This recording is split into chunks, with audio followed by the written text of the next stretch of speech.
Bienvenue dans cette nouvelle vidéo. Le concept est au cœur de l'identité. L'objectif, c'est de réunir des jeunes, la jeunesse de France, de l'Église du Christ Céleste et de vraiment donner l'occasion à chacun de raconter son histoire, son témoignage et de répondre à la question « Qui es-tu » Donc, cher frère en Christ, qui es-tu? Très bien, merci beaucoup pour l'invitation à ce beau projet. Pour ceux qui me connaissent et qui ne me connaissent pas, je suis à l'état civil Monsieur Doumbé William, né le 26 février 1999 à Douala, au Cameroun. Je suis arrivé sur le territoire français à l'âge de 2 mois et demi, 3 mois. Et depuis lors, j'ai grandi ici, fait ma scolarité ici. Et je suis une personne assez ouverte de nature. J'ai un parcours classique. Voilà, je suis allé en primaire, collège, et lycée, j'ai obtenu mes diplômes. Aujourd'hui, je travaille. Voilà, Ok. pour mon identité. Je reviens sur ton enfance, parce que du coup, moi, je t'ai connu depuis l'enfance, et je me souviens que tu étais quelqu'un avec un gros caractère virulent. Euh, Tu te laissais pas faire, quelle que soit la situation. Est-ce qu'aujourd'hui, c'est toujours d'actualité? Est-ce que ça fait partie de tes caractéristiques? Si tu devais donner quelques mots, comment tu te définirais? Alors pour ce caractère que j'ai eu durant mon enfance, je dirais que ça a été un caractère que je me suis forgé dû au surplus d'amour de mes parents. Mes parents m'ont beaucoup protégé, beaucoup chéri. Euh, j'ai été un vrai bébé gâté. Et étant unique, j'ai grandi avec tout. J'ai jamais manqué de rien, j'ai jamais eu ce souci-là de on m'a pris mes affaires ou partager ma chambre. Donc j'ai été ce bébé gâté et ça m'a valu de construire et de forger un caractère assez autoritaire. Vu que j'étais seul, j'ai toujours tout eu. euh, j'ai jamais trouvé juste qu'on me dise non ou qu'on me fasse affront ou autre. Donc, étant plus jeune, mon père était professeur d'arts martiaux. J'ai été, je l'ai accompagné plusieurs fois. J'ai même pratiqué le karaté avec lui. Et lui-même avait vu que non, l'enfant était trop agité, ça m'avait pas canalisé.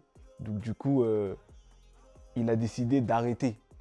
Tu vois, il a décidé d'arrêter le fait que je vienne avec lui au karaté parce que les prises que j'apprenais au karaté, c'est à l'école que je mettais ça. Ok. Tu vois. Donc il a vu que non, j'étais pas assez, euh, assez discipliné. Après ça, j'ai fait un peu de foot, etc. Mais ça n'a pas atténué cette chose-là. Euh, et puis, au fil des années, mes 8, 10 ans, ça avait un peu arrêté. Au collège, ça avait un peu repris. Et ça s'est transformé en autre chose.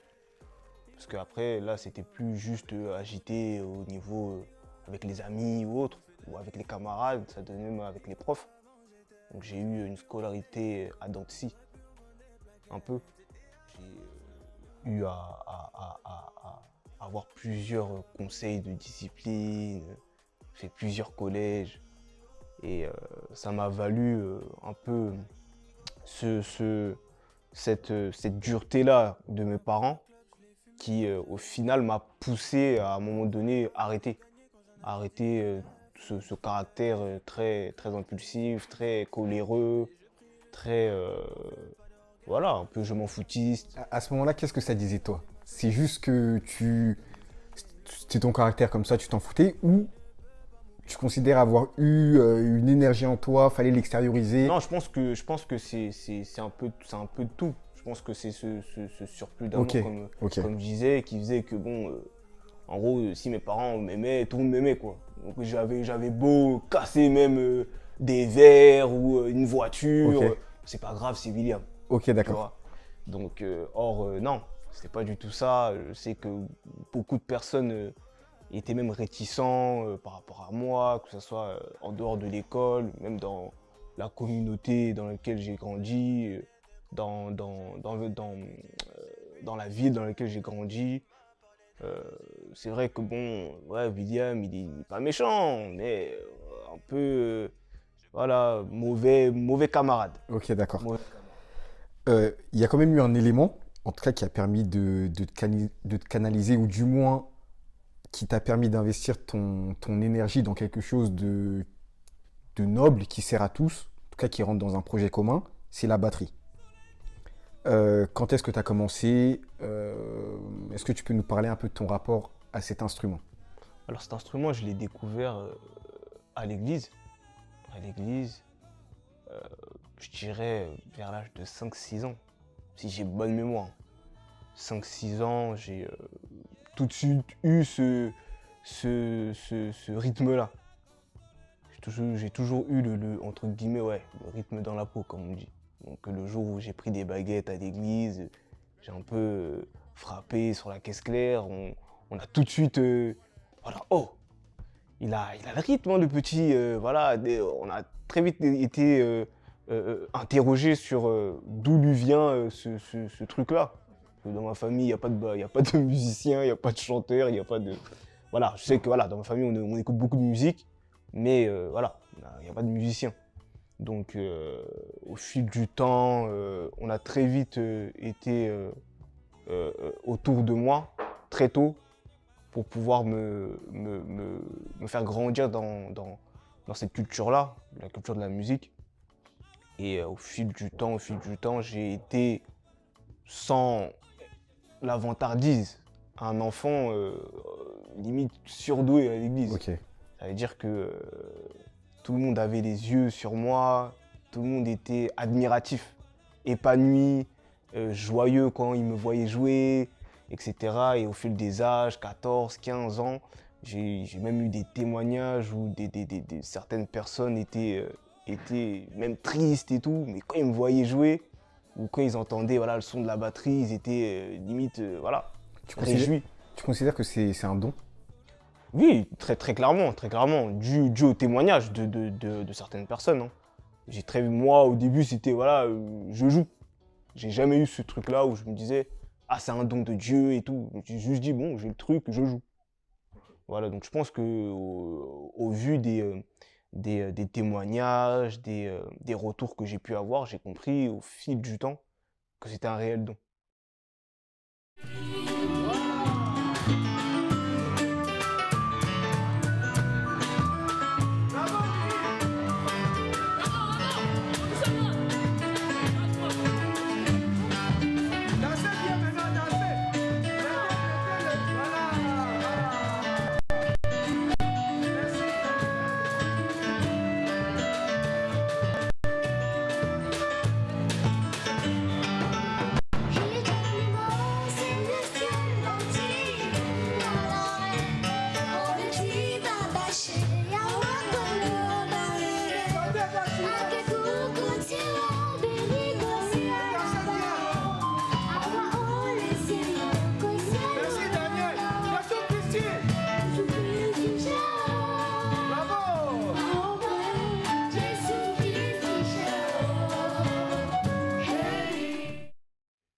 Tu as parlé de l'église, donc tu as dit que c'est l'instrument, en fait, ton premier contact avec cet instrument, avec la batterie, c'est l'église.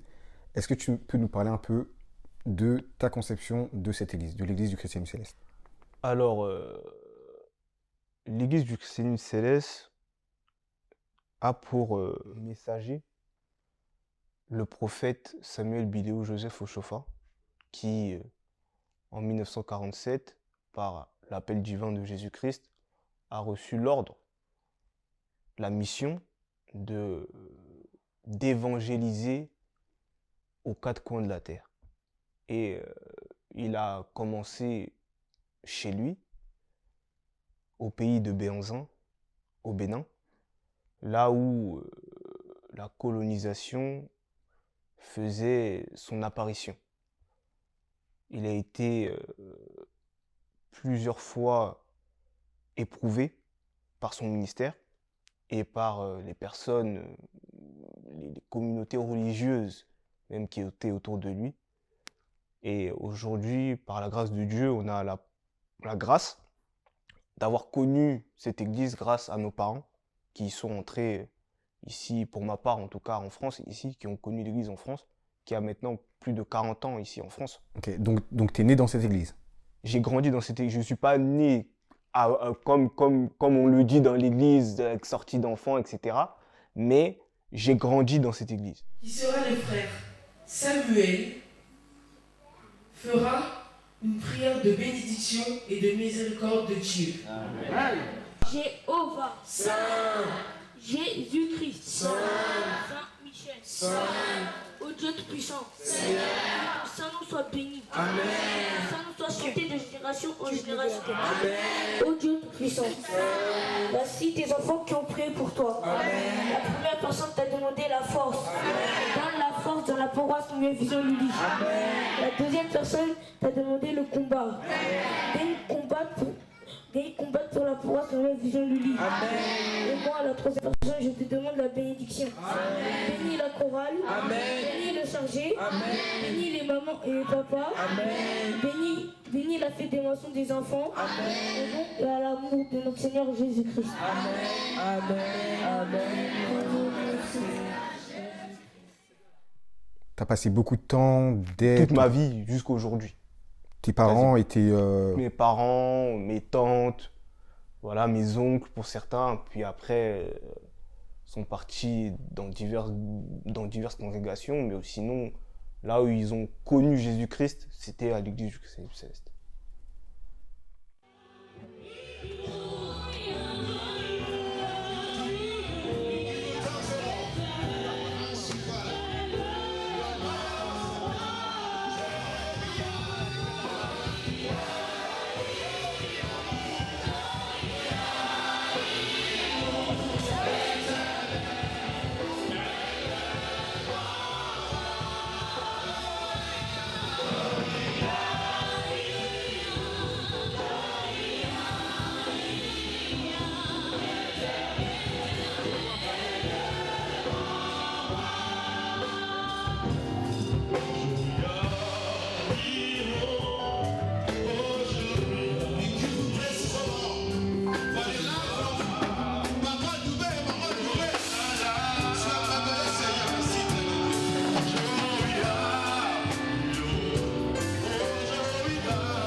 Nous avons de bons prédicateurs dans notre église. Le prédicateur tout d'abord a dit, maman ceci, une double, ou une double et sa soeur. Et moi, je dis encore quelque chose encore plus intéressant. Maman ceci et papa, une double sont mes parents. Aujourd'hui, avec recul, qu'est-ce que cette église t'a apporté? Alors, l'église, ce qu'elle m'a apporté, elle m'a apporté certaines valeurs, je dirais, certaines valeurs. Et l'essentiel, ce que l'église m'a apporté, c'est la connaissance de Jésus-Christ, de qui était Jésus-Christ, quelle était sa mission. Et en tant que croyant aujourd'hui, quelle était moi ma mission. Comment est-ce que tu le rencontres? Parce que c'est vrai que quand on grandit, on est assez jeune, on est un peu embarqué dans cette communauté, dans cette habitude. Mais quand est-ce que tu prends conscience d'une proximité concrète et réelle euh, avec le Christ? T'estimes que ça a été toujours depuis le début ou est-ce qu'il y a un moment dans l'adolescence, plus jeune ou plus vieux, plus tard, où tu as pris conscience que c'était pas que des histoires qu'on nous racontait, c'était pas que des valeurs, mais c'était vraiment une personnification et il s'agissait d'une manière de vivre. Alors, pour répondre à ta question, euh, j'ai grandi dans une famille chrétienne, croyante, essentiellement chrétienne céleste. Jésus-Christ a toujours été au centre de nos sujets de prière. C'est vrai que Jésus, bon, c'était un personnage divin qu'il fallait respecter, étant plus jeune, hein, que je considérais voilà, qu'il fallait respecter, qui était important. Et au fil des années, beaucoup de choses se sont passées durant ma jeune vie. Et si je dis pas de bêtises, j'ai rencontré Jésus-Christ réellement en octobre 2018. Quand je dis j'ai rencontré réellement Jésus-Christ, c'est-à-dire que j'ai accepté Jésus-Christ réellement en octobre 2018 en tant que Seigneur et en tant que mon Sauveur. Jésus-Christ est pour moi non seulement mon Seigneur et mon Sauveur, mais il est aussi mon Dieu. Et le Christ disait, si vous ne croyez pas ce que je suis, vous mourrez dans vos péchés. Donc ça m'a poussé en 2018 à chercher qui était Jésus-Christ en réalité. Parce que s'il dit, si vous ne croyez pas en ce que je suis, c'est qu'il est quelque chose. Et ça, comment ça se donne à toi? Tu ouvres ta Bible, tu lis ça, tu l'entends dans une prédication? Ce qui m'a poussé à ça, c'est que, comme je disais, j'ai été à une période de ma vie, c'est cette période-là, 2018, avec beaucoup de questions. Parce qu'il se passait énormément de choses, beaucoup D'incompréhension? d'incompréhension voilà, à mon Donc, sujet. tu considères qu'il y a eu un élément déclencheur? Plusieurs même, plusieurs, parce qu'il y a eu au départ même, je dirais même le décès de ma mère. Ok, on y reviendra. Il y a eu mon arrivée dans ma nouvelle assemblée.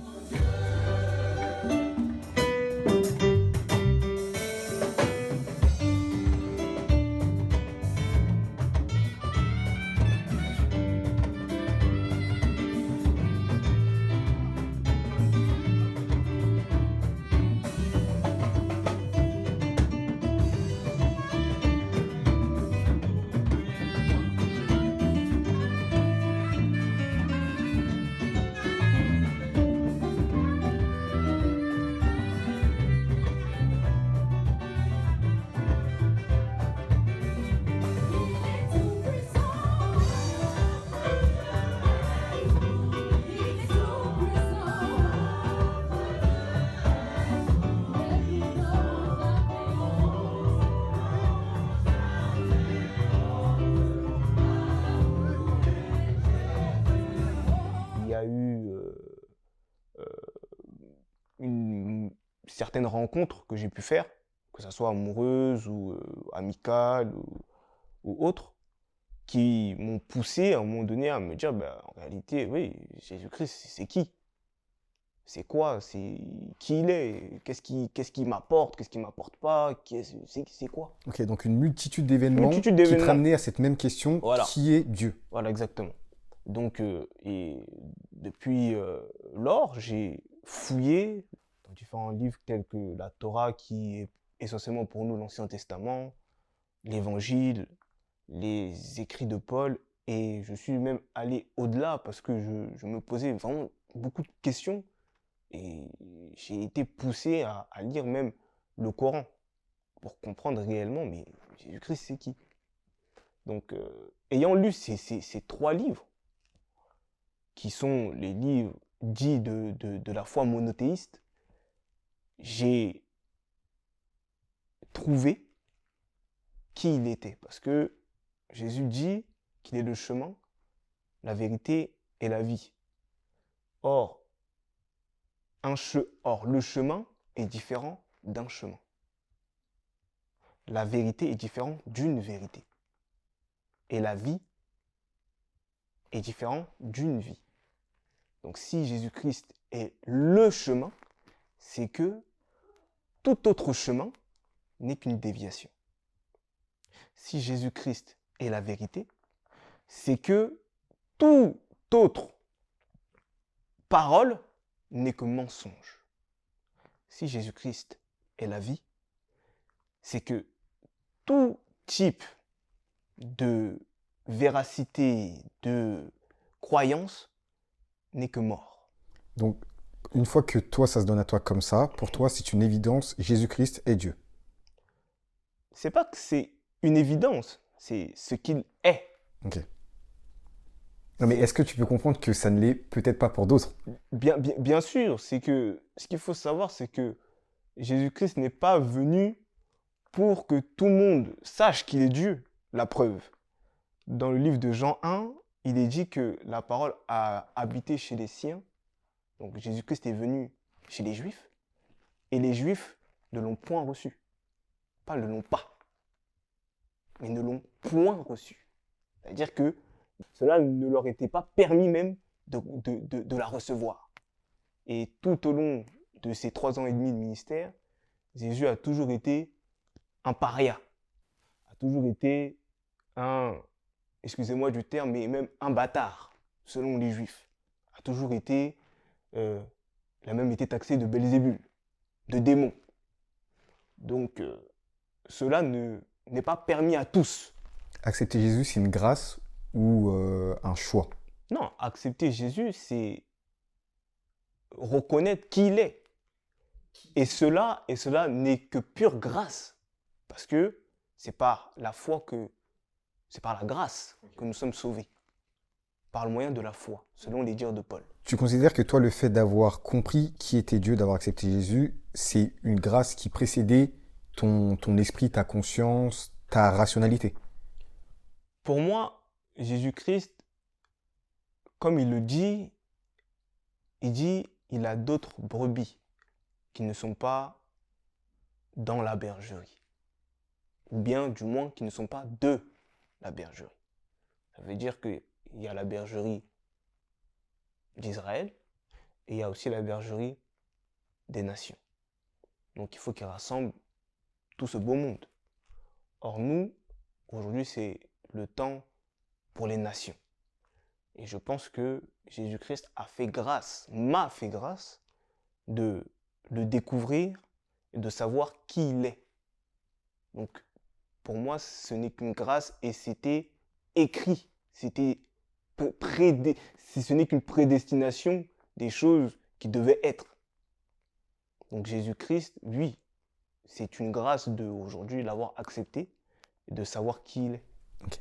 Jésus dit également, allez et faites savoir la bonne nouvelle. Donc aujourd'hui, ton cheminement te mène à cette parole qui est essentielle, qui est principe si on se dit chrétien. Comment tu comptes la diffuser et opérer ta mission dans ton rapport à autrui? Quel est ton point de vue par rapport à ça? Est-ce que tout le monde doit être converti? Est-ce qu'il y en a qui doivent ne pas l'être? Comment les reconnaître? Puisque certains disent il n'appartient qu'à Dieu de savoir cela. Certains catégorisent certaines personnes et considèrent eux-mêmes qu'ils n'en valent pas la peine. Comment ça se donne à toi dans ta vie pratique? Alors je vais illustrer ça par une image. Et un fait même qui s'est passé selon les Écritures. Jésus-Christ est à l'image d'un pêcheur qui jette son filet et qui, en sortant le filet de l'eau, nous prend. Dans ces filets-là, lui, il pêche des poissons, essentiellement. Donc, sachant que la mer est vaste, il y a de nombreux animaux à l'intérieur. En sortant le filet, il peut avoir des crabes, il peut avoir des langoustes, il peut avoir tout type de poissons, tout type des crevettes, etc. Mais Jésus-Christ, lui, il est venu pour prendre des poissons. Donc, cette image illustre essentiellement la mission même des apôtres. Au départ, Jésus leur avait dit de ne pas aller chez les Samaritains, de ne pas sortir de Jérusalem. Après avoir accompli ce pourquoi il était venu, il leur a maintenant donné l'ordre d'aller et de faire toutes les nations des disciples. Dans les nations, on n'est pas censé oublier qu'il y a les incrédules, il y a ceux qui vont rejeter la parole, il y a ceux qui vont blasphémer, etc. Qui sont à l'image des crevettes, des crabes, etc.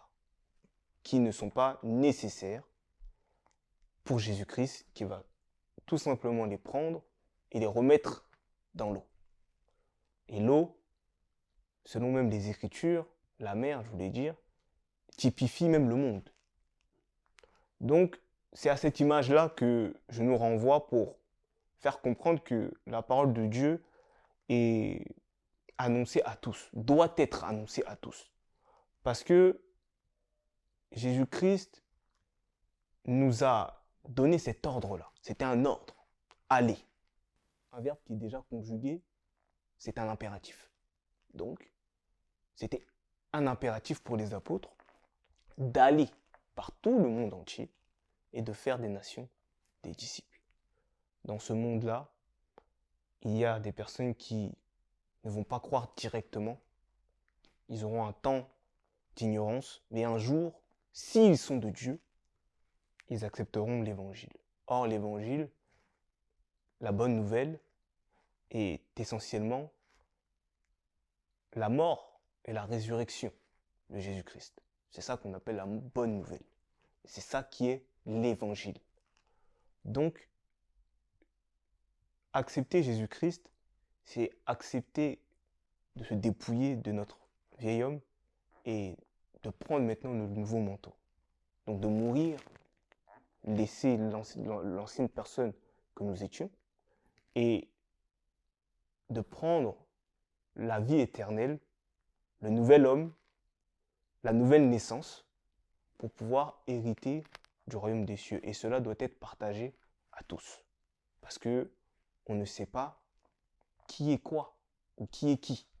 Donc cela doit être annoncé à tous pour que ceux qui sont de Dieu puissent se reconnaître dans ce message qui est la bonne nouvelle.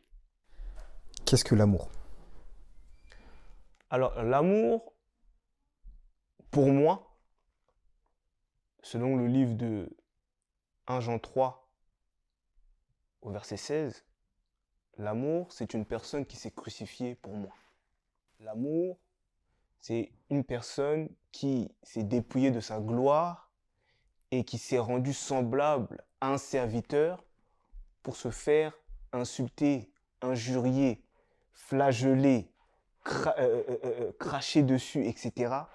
pour ma personne. L'amour, pour moi, c'est une personne qui a été suspendue à une croix, qui a dit tout est accompli. L'amour pour moi, c'est Jésus-Christ. Tu es quelqu'un qui, quand il aime, il est prêt à tout donner, tu l'as toi-même mentionné.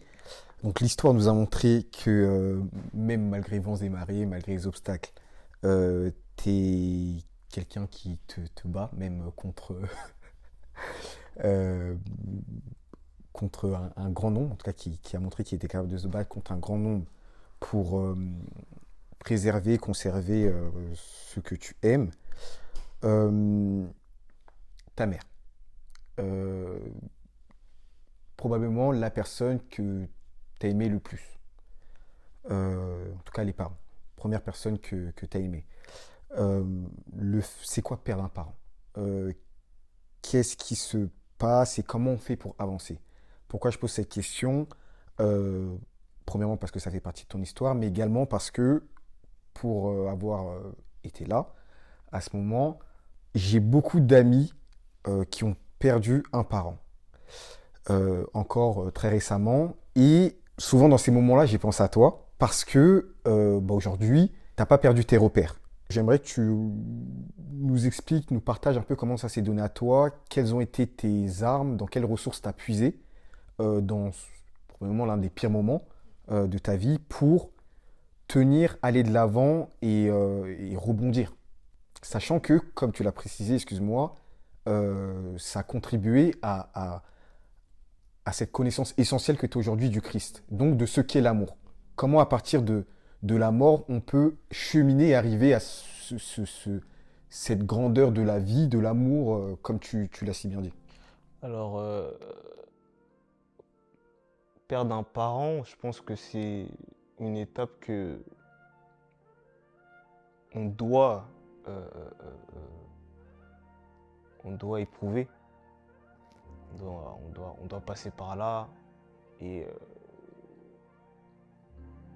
pour ma part, ça a été difficile. Ça a été difficile parce que ça s'est passé à un moment très, très crucial dans ma vie. Ça veut dire que ça a été au moment où je commençais à un peu chercher Dieu, à un peu me ranger même au niveau de ma vie, essayer de plaire aux parents. Et je me rappelle que ce qui m'avait fait même le plus mal, c'était ce petit jeu qu'on avait avec ma mère où, surtout cette année-là, 2016, où je passais justement un examen. Je passais, je crois, mon BEP. Je passais mon BEP et très souvent, c'était « Ah, toi, tu vas rater ton BEP, oh, toi, tu vas pas à l'école, tout ça. » Et je lui disais « Reste sereine, t'inquiète et tout. » Et à chaque fois, on se taquinait sur ça. Et elle est décédée 2 jours avant les résultats. Et j'ai même pas eu cette satisfaction de voir ce sourire ou de voir voilà, cette joie qu'un parent peut éprouver quand son enfant réussit, etc. Et hormis ça, ma mère, c'était quelqu'un avec qui j'avais une relation très fusionnelle. Hein. Très fusionnelle où on rentrait pour regarder Plus belle la vie, ensemble. Moi, je rentrais à 20h15, j'étais à la maison pour être avec elle. On regardait les émissions, les trucs. On partageait énormément de discussions très importantes. Hein. C'est important de la vie, etc. Et que cela se casse comme ça, à ce moment-là, bah, ça a été dur. Ça a été dur. Et On s'y attend jamais de perdre un parent. non, on s'y attend pas. Pas du tout. Et là, c'était vraiment... voilà, c'est comme maintenant, on est là, on discute et bonne nuit, bonne nuit. Le lendemain, parti, tu vois. Donc, non, ça a été très dur. Très difficile à accepter. Surtout jusqu'aujourd'hui. Hein. Aujourd'hui, ça fait 6 ans. Ça fait 6 ans. Et je compte les jours. Je compte les jours, chaque jour, ah ouais, elle est pas là. Ah ouais, elle est partie. Ah ouais. Donc c'est quelque chose qui est dur. Sachant que même aujourd'hui, je suis amené à... Enfin, je suis amené. Je vais être parent. Et je sais que voilà, ça lui aurait fait essentiellement plaisir. Ça, j'imagine même déjà comment ça aurait dû être, etc. Mais voilà, comme on a dit, on s'y attend pas et on doit passer par là. Parce que c'est comme ça que la vie est faite. Mieux vaut pour un parent se faire enterrer par son enfant que l'inverse. Parce que la vie est faite comme ça. Je pense que si ça aurait été l'inverse, ça aurait été peut-être plus, je sais pas si je peux évaluer les douleurs ou pas, mais je me dis juste que j'aurais peut-être même à cette époque-là préféré partir à sa place mais après j'ai compris que, comme le dit l'Ecclésiaste, il y a un temps pour tout. Il y a un temps pour naître, il y a un temps pour mourir. Et je pense qu'elle n'est pas morte. Pour moi, elle est endormie parce que elle a eu foi en Jésus-Christ. Et ce qui m'a permis de rebondir, c'est d'être consolé à travers cette parole-là, qui me réconforte. Et comme j'aime à le dire souvent, c'est que ma mère m'a pas laissé orphelin. On m'a pas laissé seul dans le monde ou dépourvu de tout moyen, etc.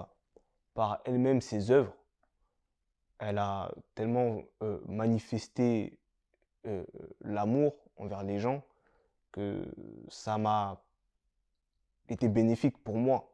Ça veut dire que j'ai jamais ressenti la faim, j'ai jamais ressenti la solitude, parce que ma mère a toujours exprimé ces valeurs-là, a toujours eu ce caractère-là d'aimer, d'aider les gens.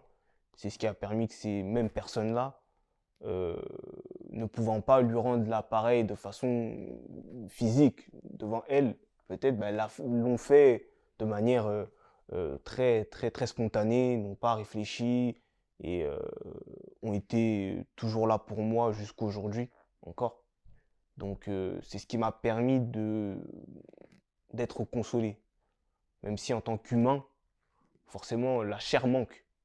La chair manque, mais sinon, je suis quand même fier de me dire elle est partie en tant que chrétienne, Donc l'essentiel réside dans le message. toujours. C'est-à-dire que je suis heureux même qu'elle soit partie en tant que chrétienne. Parce que plein de personnes ont pu changer de voie, ont pu abandonner Christ en cours de chemin. Et une personne qui meurt dans cette voie-là, c'est pas correct.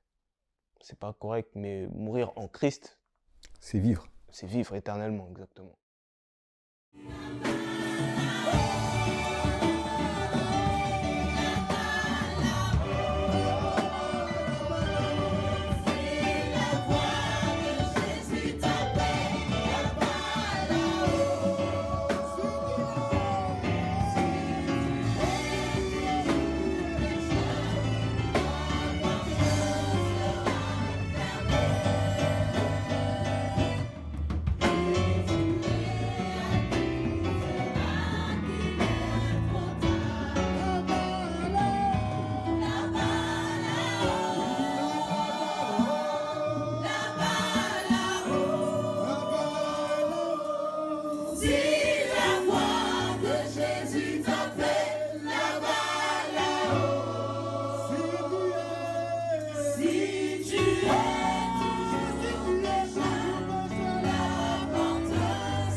Pour moi, c'est une bénédiction d'avoir été l'enfant de cette femme-là qui m'a tout donné, voilà, qui m'a laissé l'amour, tout simplement. L'amour du prochain, l'amour des personnes même que tu connais pas, l'amour des personnes qui te détestent, malgré tout.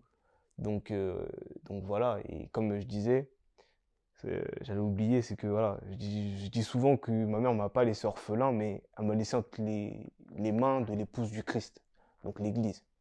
Et c'est cette même Église-là qui m'a ouvert les bras et qui m'a donné un amour que même aujourd'hui, j'arrive pas à comprendre. Comment on peut aimer une personne comme ça sans avoir d'arrière-pensée, sans forcément se connaître. C'est ce qui m'a permis aujourd'hui d'être ce que je suis. Mine de rien, j'en suis fier. Aujourd'hui, comme tu l'as dit, tu as beaucoup reçu de cette église, euh, beaucoup reçu de Dieu, puisque voilà, comme tu l'as dit, tout ça se confond, l'église, le Christ, l'amour. Quel est ton rapport à autrui, à la jeunesse, à l'église, à cette communauté, à l'église du christianisme céleste? Comment aujourd'hui tu, entre guillemets, te positionnes, ou plutôt décris ta volonté d'œuvrer, de contribuer à l'évolution de cette église? Comment tu décrirais ta volonté de contribuer à l'évolution de cette église? Alors, ma volonté principale, ma volonté première, c'est de pouvoir faire en sorte que, comme dit le livre de Romains 10 en son verset 1, mon vœu, c'est que tous soient sauvés. C'est que tous puissent connaître le salut. C'est que tous puissent connaître Christ, comme moi j'ai pu le connaître. Mon rapport à cette église aujourd'hui, il est spécial parce que autant j'aime ma communauté et autant je leur reproche énormément de choses.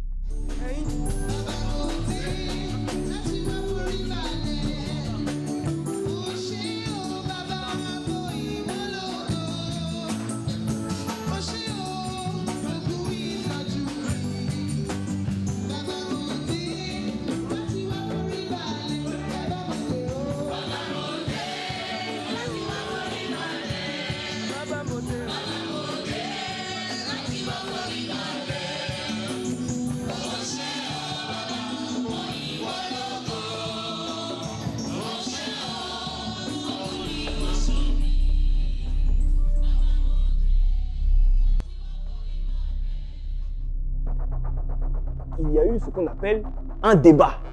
La Bible dit qu'il y a eu débat et il y a eu vive discussion. Il y a eu une discussion qui a poussé des gens à s'énerver, à se quereller, etc. Dans un débat, il y a tout type d'esprit. Hein. Et que la vérité, de toute manière, ne peut sortir que Que par l'extériorisation des pensées individuelles. Exactement. Et on est confronté à plusieurs types de personnes dans cette église. Avant d'être chrétien céleste, il faut être chrétien. Pour ma part. Hein. Après, pour d'autres, chacun voit midi à sa porte, comme on dit. Mais, pour ma part, il faut que, avant d'être chrétien céleste, là, tu sois chrétien. Parce que si tu ne sais pas ce que c'est déjà être chrétien, comment tu vas savoir ce que c'est qu'être céleste, selon toi? J'ai compris qu'il y a un décalage complet entre ce que le prophète nous a laissé, nous a dit, du moins, a dit à nos pères, et ce qu'on voit aujourd'hui. Ce qui doit diviser l'homme, c'est pas les conflits pécuniaires ou à cause d'un titre, d'une position, de l'argent, des femmes. Je pense que la réelle division aurait dû se faire au niveau de la parole.